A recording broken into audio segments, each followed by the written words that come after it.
Hi hello guys, welcome back to Aadya colourful. ನಾನು Suma. Friends, ಇವತ್ತಿನ ವಿಡಿಯೋದಲ್ಲಿ ಒಂದು ರುಚಿಯಾಗಿರುವಂತಹ ಈವ್ನಿಂಗ್ ಸ್ನ್ಯಾಕ್ಸ್ ರೆಸಿಪಿನ ನಿಮ್ಮ ಜೊತೆ ಶೇರ್ ಮಾಡ್ಕೊಳ್ತಾ ಇದ್ದೀನಿ. ಈ ಒಂದು ಸ್ನ್ಯಾಕ್ಸ್ ತಯಾರಿಸೋದಕ್ಕೆ ಅಕ್ಕಿ ಹಿಟ್ಟು ಮತ್ತು ಕಡಲೆ ಹಿಟ್ಟು ಹಾಗೆ ಮೈದಾ ರವೆ ಇಲ್ಲದೆ ಹೊಸ ವಿಧಾನದಲ್ಲಿ ಈ ಒಂದು ಸ್ನ್ಯಾಕ್ಸನ್ನು ತಯಾರಿಸಿ ತಿಂದರೆ ಇದರ ರುಚಿನ ನೀವು ಮರೆಯೋದಿಲ್ಲ. ತುಂಬಾ ಟೇಸ್ಟಿಯಾಗಿ ಈಸಿಯಾಗಿ ಆಗುವಂತಹ ಒಂದು ರೈಸ್ ಮುರುಕು ರೆಸಿಪಿನ ನಿಮ್ಮ ಜೊತೆ ಶೇರ್ ಮಾಡ್ಕೊಳ್ತಾ ಇದ್ದೀನಿ. ಸೊ ಖಂಡಿತವಾಗ್ಲೂ ಈ ಒಂದು ಸ್ನ್ಯಾಕ್ಸನ್ನು ಹೇಗೆ ತಯಾರಿಸೋದು ಅಂತ ನೋಡೋಣ ಬನ್ನಿ. ನೋಡಿ, ಇವಾಗ ನಾನು ಇಲ್ಲಿ 1 ಕಪ್ ಆಗುವಷ್ಟು ಅಕ್ಕಿಯನ್ನು ತೊಳೆದು ಅದಕ್ಕೆ ನೋಡಿ ನಾನು ಅದನ್ನು ನೀರಲ್ಲಿ ತೊಳೆದು ಮತ್ತೆ ಇನ್ನೊಂದು ಕಪ್ಪು ನೀರನ್ನು ಹಾಕಿ ಒಂದು 2 ಗಂಟೆಗಳ ಕಾಲ ಇದನ್ನು ನೆನೆಯೋದಕ್ಕೆ ಬಿಡ್ತಾ ಇದ್ದೀನಿ. ಸೊ ನೀವು ಯಾವುದೇ ಅಕ್ಕಿಯನ್ನು ನೆನೆ ಹಾಕ್ಬೋದು. ನಾನಿಲ್ಲಿ ಹಾಕಿರೋಂತಹದ್ದು ರೇಷನ್ ಅಕ್ಕಿ ಬರುತ್ತಲ್ಲ, ಸೊ ಆ ಒಂದು ಅಕ್ಕಿಯನ್ನು ತೊಳೆದು ನೆನೆ ಹಾಕಿದ್ದೀನಿ. 1 ಕಪ್ ಆಗುವಷ್ಟು ಒಂದು 2 ಗಂಟೆಗಳ ಕಾಲ ನೆನೆ ಹಾಕಿದ್ದೀನಿ. ನೋಡ್ಬೋದು ನೀವು, ಈಗ 2 ಗಂಟೆ ಆಗಿದೆ. ಸೊ ನೋಡ್ಬೋದು ಈಗ ಅಕ್ಕಿ ಚೆನ್ನಾಗಿ ನೆಂದಿದೆ. ಸೊ ಫ್ರೆಂಡ್ಸ್, ನೀವು ಯಾರು ಫಸ್ಟ್ ಟೈಮ್ ನನ್ನ ಚಾನಲ್ಗೆ ವಿಸಿಟ್ ಮಾಡಿದರೆ ಪ್ಲೀಸ್ ನನ್ನ ಚಾನಲ್ನ ಸಬ್ಸ್ಕ್ರೈಬ್ ಮಾಡ್ಕೊಳ್ಳಿ ಫ್ರೆಂಡ್ಸ್. ಹಾಗೆ ಲೈಕ್ ಮಾಡಿ ಮತ್ತು ಹೆಚ್ಚೆಚ್ಚು ಶೇರ್ ಮಾಡಿ.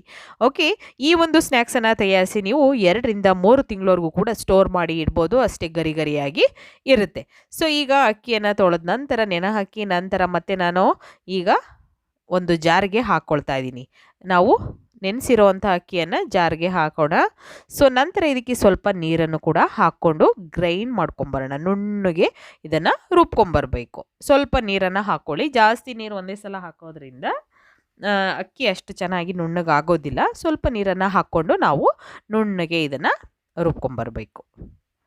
ನೋಡಿ, ಈ ರೀತಿಯಾಗಿ ಇರಬೇಕು. ನಮಗೆ ಕರೆಕ್ಟಾಗಿದೆ. ಈಗ ಈ ಒಂದು ಸ್ನ್ಯಾಕ್ಸ್ ಮಾಡೋದಕ್ಕೆ ಕಡಲೆ ಹಿಟ್ಟು ಅಥವಾ ಅಕ್ಕಿ ಹಿಟ್ಟು ಅಥವಾ ಮೈದಾ ಅಥವಾ ರವೆ ಯಾವುದನ್ನು ಕೂಡ ಉಪಯೋಗಿಸ್ತಿಲ್ಲ. ಹೊಸ ವಿಧಾನದಲ್ಲಿ ಈ ಒಂದು ಸ್ನ್ಯಾಕ್ಸನ್ನು ತಯಾರಿಸ್ತಾ ಇದ್ದೀನಿ.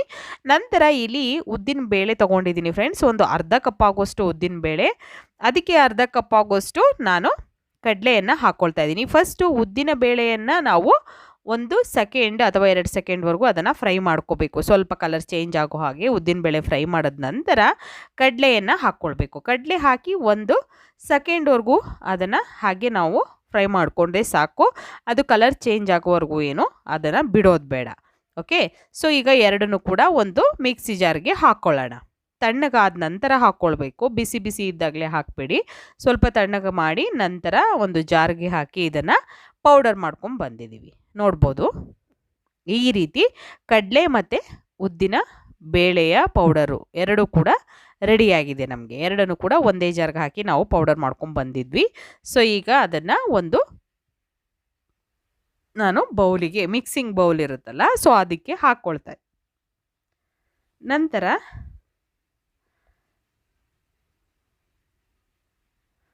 ರುಬ್ಬಿರೋ ಅಂಥ ಮಿಶ್ರಣ ಇದೆಯಲ್ಲ, ಅಕ್ಕಿಯನ್ನು ರುಬ್ಬಿದ್ವಲ್ಲ ನಾವು, ಆ ಒಂದು ಹಿಟ್ಟನ್ನು ಕೂಡ ಈಗ ಹಾಕ್ಕೊಳ್ತಾ ಇದ್ದೀನಿ. ನಾನು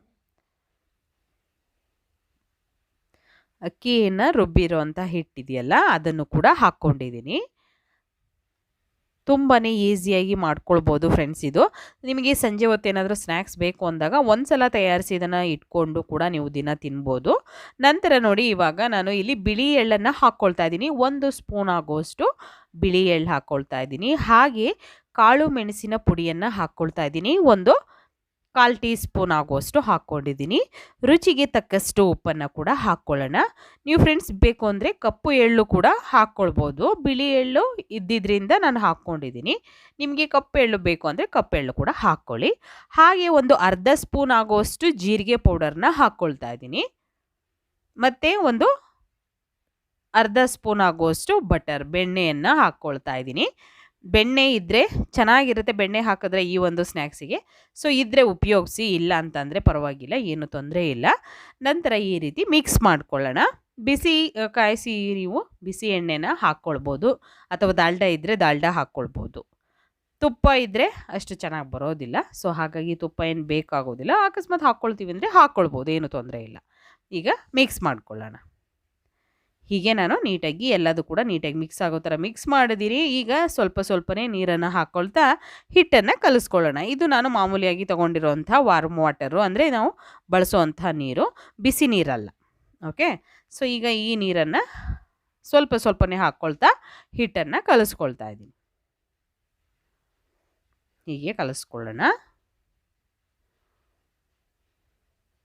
ನೋಡಿ, ಸಾಫ್ಟಾಗಿರಬೇಕು, ಜಾಸ್ತಿ ಗಟ್ಟಿ ಇರಬಾರ್ದು ಫ್ರೆಂಡ್ಸ್. ನಾವು ಇದನ್ನು ಮಾಡ್ತೀವಲ್ವ ಚಕ್ಲಿ, ಸೊ ಚಕ್ಲಿ ಮಾಡಬೇಕಾದ್ರೆ ಹಿಟ್ಟು ಹೇಗಿರುತ್ತೋ ಹಾಗಿದ್ರೆ ಸಾಕು, ಜಾಸ್ತಿ ಗಟ್ಟಿ ಬೇಡ.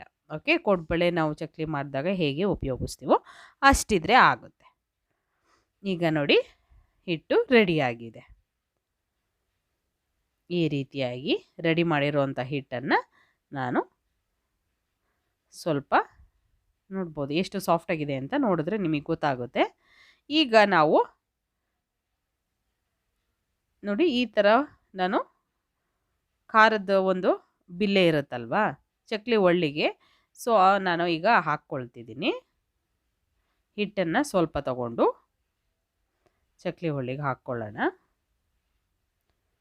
ನೋಡಿ,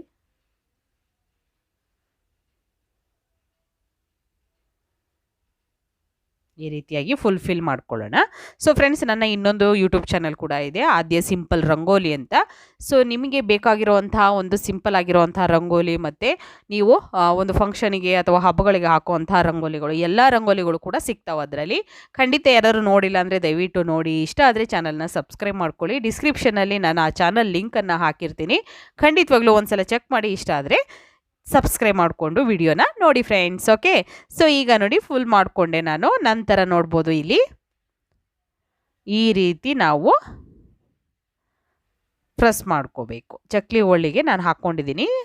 ಅದರ ಒಂದು ಪ್ಲೇಟ್ ಮಾತ್ರ ಚೇಂಜು. ಓಕೆ, ಖಾರದ್ದು ದಪ್ಪ ಖಾರ ಮಾಡುವಂಥ ಪ್ಲೇಟ್ ಇರುತ್ತಲ್ಲ, ಸೊ ಅದನ್ನು ಹಾಕ್ಕೊಂಡಿದ್ದೀನಿ. ಈ ರೀತಿಯಾಗಿ ನಾವು ರೆಡಿ ಮಾಡ್ಕೋಬೇಕು. ರೆಡಿ ಮಾಡಿದ ನಂತರ ಈಗ ಕಾಯೋದಕ್ಕೆ ಎಣ್ಣೆ ಆಲ್ರೆಡಿ ಇಟ್ಟಿದ್ದೆ. ಮೀಡಿಯಮಾಗಿ ಎಣ್ಣೆ ಕಾದ ನಂತರ ನಾವು ಇವಾಗ ಈ ಒಂದು ಸ್ನ್ಯಾಕ್ಸನ್ನು ಹಾಕ್ಕೊಳ್ಳೋಣ. ಇದು ರೈಸ್ ಮುರುಕು ಫ್ರೆಂಡ್ಸ್, ತುಂಬಾ ಚೆನ್ನಾಗಿರುತ್ತೆ. ಖಂಡಿತವಾಗ್ಲೂ ನಿಮಗೆ ಒಂದು ಒಳ್ಳೆ ಟೇಸ್ಟನ್ನು ಕೊಡುತ್ತೆ ಇದು. ನೋಡಿ, ನಾನೀಗ ಇದನ್ನು ಫ್ರೈ ಮಾಡ್ಕೊಳ್ತಿದ್ದೀನಿ. ಸ್ಟವ್ನ ಲೋ ಫ್ಲೇಮಲ್ಲೇ ಇಟ್ಕೊಂಡು ಫ್ರೈ ಮಾಡ್ಕೊಳ್ತೀನಿ. ಸೊ ಕಲರ್ ಕೂಡ ಸ್ವಲ್ಪ ಚೇಂಜ್ ಆಗುತ್ತೆ, ಇದು ಜಾಸ್ತಿ ಕಲರ್ ಏನು ಚೇಂಜ್ ಆಗೋದಿಲ್ಲ. ಓಕೆ, ನೋಡಿ ಈಗ ಟರ್ನ್ ಮಾಡಿ ಎರಡು ಸೈಡ್ ಕೂಡ ನಾನು ಫ್ರೈ ಮಾಡ್ಕೊಳ್ತೀನಿ. ತುಂಬಾ ಈಸಿಯಾಗಿರೋವಂಥ ಟೇಸ್ಟಿ ಆಗಿರೋವಂಥ ಗರಿ ಗರಿಯಾದ ರೈಸ್ ಮುರುಕು ರೆಡಿ ಆಗ್ತಿದೆ. ಓಕೆ, ಸೊ ಈಗ ಟರ್ನ್ ಮಾಡಿ ಎರಡು ಸೈಡ್ ಬೇಯಿಸ್ಕೊಂಡು ಆಯಿತು, ಇದು ಫ್ರೈ ಮಾಡಿದ್ದಾಯಿತು. ಈಗ ನಾವು ಒಂದು ಟಿಶ್ಯೂ ಮೇಲೆ ಇದನ್ನು ತೆಗೆದಿಟ್ಕೊಂಡ್ಬಿಡೋಣ. ಓಕೆ, ಸೊ ಕಡಲೆ ಹಿಟ್ಟು, ಅಕ್ಕಿ ಹಿಟ್ಟು, ಮೈದಾ ಇಲ್ಲದೆ ಹೊಸ ವಿಧಾನದಲ್ಲಿ ಈ ಒಂದು ಸ್ನ್ಯಾಕ್ಸ್ನ ತಯಾರಿಸಿ ನೋಡಿ. ಒಂದ್ಸಲ ತಿಂದರೆ ಮತ್ತೆ ಮತ್ತೆ ತಿನ್ನಬೇಕು ಅನಿಸುತ್ತೆ, ಅಷ್ಟು ಟೇಸ್ಟಿಯಾಗಿ ಇರುತ್ತೆ. ಓಕೆ, ಮತ್ತೆ ಇನ್ನೊಂದನ್ನು ಹಾಕ್ಕೊಳ್ತಾ ಇದ್ದೀನಿ. ಹೀಗೆ ನಾನು ಎಲ್ಲದನ್ನು ಕೂಡ ಹಾಕಿ ಒಂದ್ಸಲ ನಾನು ಸಪ್ರೇಟಾಗಿ ಹಾಕಿ ಫ್ರೈ ಮಾಡ್ಕೊಳ್ತೀನಿ. ಓಕೆ, ಫ್ರೈ ಮಾಡಿರೋಂತಹ ಒಂದು ಸ್ನ್ಯಾಕ್ಸ್ ರೆಡಿಯಾಗಿದೆ. ಒಂದು ತಟ್ಟೆಗೆ ಇದನ್ನು ಸರ್ವ್ ಮಾಡ್ಕೊಂಡಿದ್ದೀನಿ. ನೋಡ್ಬೋದು, ನೀವು ಕೂಡ ಮನೆಯಲ್ಲಿ ಹೀಗೆ ತಯಾರಿಸಿ ಹೇಗೆ ಬಂತು ಅಂತ ತಪ್ಪದೆ ಕಾಮೆಂಟ್ ಸೆಕ್ಷನಲ್ಲಿ ತಿಳಿಸಿ ಫ್ರೆಂಡ್ಸ್. ಓಕೆ, ಸೊ ಇವತ್ತಿನ ವಿಡಿಯೋ ಸ್ವಲ್ಪನಾದರೂ ಇಷ್ಟ ಆಗಿದ್ರೆ ಪ್ಲೀಸ್ ಚಾನಲ್ನ ಸಬ್ಸ್ಕ್ರೈಬ್ ಮಾಡ್ಕೊಳ್ಳಿ ಫ್ರೆಂಡ್ಸ್. ಹಾಗೆ ಲೈಕ್ ಮಾಡಿ ಮತ್ತು ಹೆಚ್ಚೆಚ್ಚು ಶೇರ್ ಮಾಡಿ. ಸೊ ಈಗ ನಾನು ಇದನ್ನು ಒಂದು ಮುರಿದು ಕೂಡ ತೋರಿಸ್ತೀನಿ, ಹೇಗೆ ಕ್ರಿಸ್ಪಿಯಾಗಿ ಗರಿ ಗರಿಯಾಗಿ ಬಂದಿದೆ ಅಂತ ನಿಮಗೂ ಕೂಡ ತಿಳಿಯುತ್ತೆ. ಓಕೆ, ನೋಡಿ, ಕೈಯಿಂದ ಹೀಗೆ ಮಾಡಿದ್ರೆ ಎಷ್ಟು ಚೆನ್ನಾಗಿ ಬಂದಿದೆ. ಓಕೆ, ರೈಸ್ ಮುರುಕು ರೆಡಿಯಾಗಿದೆ. ನೀವು ಕೂಡ ಟ್ರೈ ಮಾಡಿ. ಇವತ್ತಿನ ವಿಡಿಯೋ ಇಷ್ಟ ಆದರೆ ಚಾನಲ್ನ ಸಬ್ಸ್ಕ್ರೈಬ್ ಮಾಡ್ಕೊಳ್ಳಿ. ಇವತ್ತಿನ ವಿಡಿಯೋನಲ್ಲಿ ಮುಗಿಸೋಣ. ಬಾಯ್, ಸಿ ಯು.